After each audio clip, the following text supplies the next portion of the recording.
the purpose of our organization of Afro-American Unity, which has the same aim and objective to fight whoever gets in our way, to bring about the complete independence of people of African descent here in the Western Hemisphere, and first here in the United States, and bring about the freedom of these people by any means necessary. No, peace, black family. This is Brother Reggie. I am in this mode, Sons of Africa. I am a member of organization of Afro-American Unity. I'm a supporter of Muslim Mosque Incorporated. This is the 90th birthday celebration of Al-Hajj Malik El-Shabazz, Sister Betty. And in here in this cemetery is also Khalid Muhammad and now Dr. Yosef Benjo Cannon. People wonder about what work do we do. This is the way we save black people's lives, by keeping our elders who've paid the worst price that you could pay, the bullet for freedom. We save black people's lives by supporting their memory, supporting their families, bringing the people out, bringing the young people out, so they can have the vision of Al-Hajj Malik El-Shabazz, our black shining prince, in their minds. So I just wanted to let you see a different side of what we do in the community and who we are. We may be Nile Valley Africans and other type of things, but at the end of the day, we're black nationalist freedom fighters, and that's the most important thing that I want to leave you with, unless you got a question for me ready for art. No questions, bro. We're just glad to be here, glad that you put this together, and this means a lot to me, man. I actually came into Malcolm X information by watching the Spike Lee movie, man, and from that to here is just amazing. You know, That's can't right, put it into words, and I'm thankful. They say from blocks to boardrooms, right? But this is this is like the ballad of the bullet, right? This is the way that we travel. It's very real for us. Right. This is not an imagination. This is a real walk of great people for the trials and tribulations that we have and the victory that we have, right? But other people are trying to paint some picture as if we're just on the mic speaking. I would rather continue to do what I've been doing, organizing this for the last 30 years, right, than to do any of the debates. The only reason I do that stuff is just to try to inform people of the larger black struggle. Right. I'm here with you, brother. You've been great for me, and you've been great for everyone. So. And you are great. Ready for revolution. Ready for our peace, black family. Sinetta TV, House of Consciousness. Peace to y'all. Thank you. So I thank Imam Talib, and I thank the entire Muslim communities and all of the imams and hajis that are here. So thank you very much, Imam Talib. أعوذ بالله من الشيطان الرجيم. بسم الله الرحمن الرحيم. أشهد أن لا إله إلا الله وأن محمدا رسول الله. We prepare to depart now. And those of us who have been blessed to be here this afternoon and who have been honored by the presence of our young people, we thank Almighty Allah. We thank the Creator of the heavens and the earth and all things in between. And I want to remind our young people, and I'm so glad that Brother Rodnell Collins is here, because he can bear witness to what I'm about to say. And that is that Al-Hajj Malik El-Shabazz, Malcolm X, did not come into this world as a brilliant adult. He came into this world as a brilliant child. I remind you that when he was a child, he was brilliant. That's right. That's right. He was a young, brilliant black child in a school and a class of white children. That's right. And he was so outstanding and so brilliant that in that school they tapped him as the outstanding student of that school. And as he grew up and grew into his teenage years and went astray and began to run the street, and he ended up in prison. And it was his family member, his older brother, who came to him and reminded him of who he was. And his sister, his family reminded him that he was born for greatness and that he had a family legacy. and a community legacy to continue. And we remind you, young people, of the same thing. We conclude.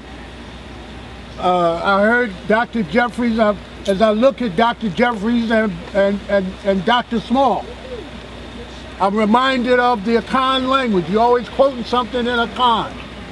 So in Akan we have this word, the word is Sankofa. And the Akan word, Sankofa, I studied the word all this week. And it conveys a concept of going back into the past and retrieving that which is beautiful and strong and valuable and bringing it into the present, because the present leads the way to the future. You are our future. And we say to you, be clean, be righteous, be praying, be fasting, be loving, be respectful, and may Almighty God bless you and protect you, because you are our future. And I want to ask all of the Muslims to help me close by reciting together Surah Al-Fatiha, the opening chapter of the Quran. أعوذ بالله من الشيطان الرجيم بسم الله الرحمن الرحيم الحمد لله رب العالمين الرحمن الرحيم مالك يوم الدين إياك نعبد وإياك نستعين اهدنا صراط المستقيم صراط الذين أنعمت عليهم غير المغضوب عليهم ولا الضالين.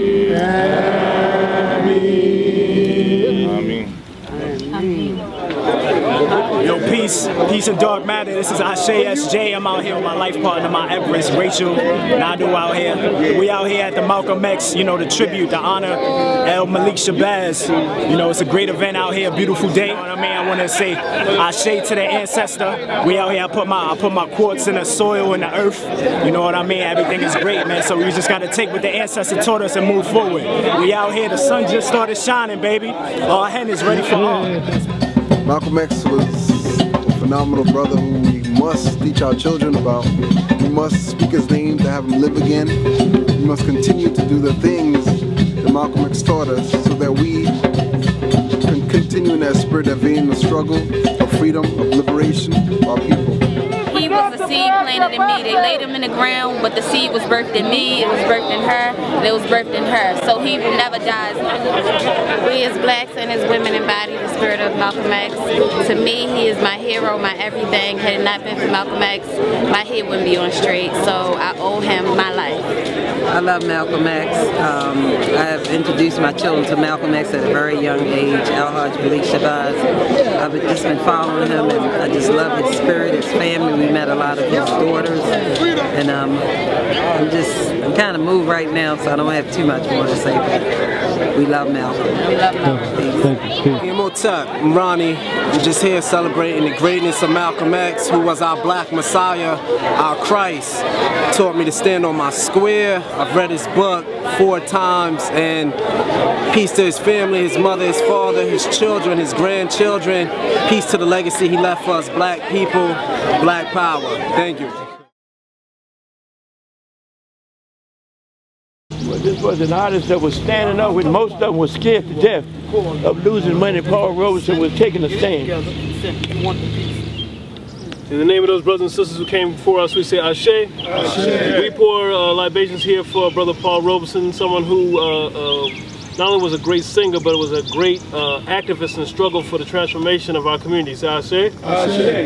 For someone who stood up for what he believed and suffered the consequences for standing up for what he believed to transform the world in which we live. Ashe. Ashe. That he here and his wife, and that we want to understand that we want to emulate their example, not just have an idle example, but an example that we then internalize and we then move that forward, Ashe. And that we every year that he sang, he brought us more and more to freedom. Every time he sang it, he eliminated the Uncle Tom element of it and put in that soccer song. I know you from something. Yes, sir. What song was that, brother? Old Man River. Old Man. He sang in a baritone voice. Old Man River. It keeps on rolling. It keeps on rolling. He's talking about our freedom, moving towards it. Right.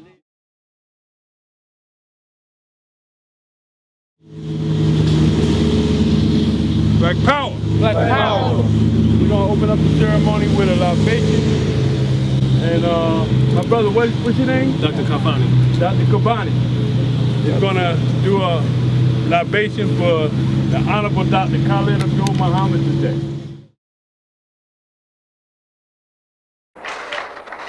That's our motto. The purpose of our organization is to start right here in Harlem, which has the largest concentration of people of African descent that exists anywhere on this earth. There are more Africans here in Harlem than exist in any city on the African continent, because that's what you and I are, Africans. The Charter of the United Nations, the Universal Declaration of Human Rights, the Constitution of the United States, and the Bill of Rights are the principles in which we believe, and that these documents, if put into practice, represent the essence of mankind's hopes and good intentions, desirous that all Afro-American people and organizations should henceforth unite so that the welfare and well-being of our people will be assured. We are resolved to reinforce the common bond of purpose between our people by submerging all of our differences and establishing non-sectarian constructive programs for human rights. We hereby present this charter. Number one, the establishment. The Organization of Afro-American Unity shall include all people of African descent in the Western Hemisphere.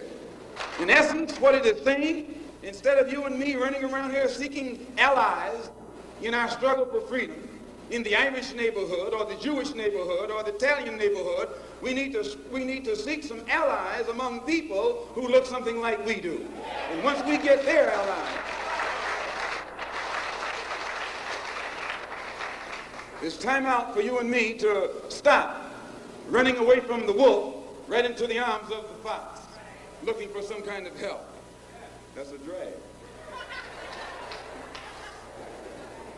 Number two, self-defense.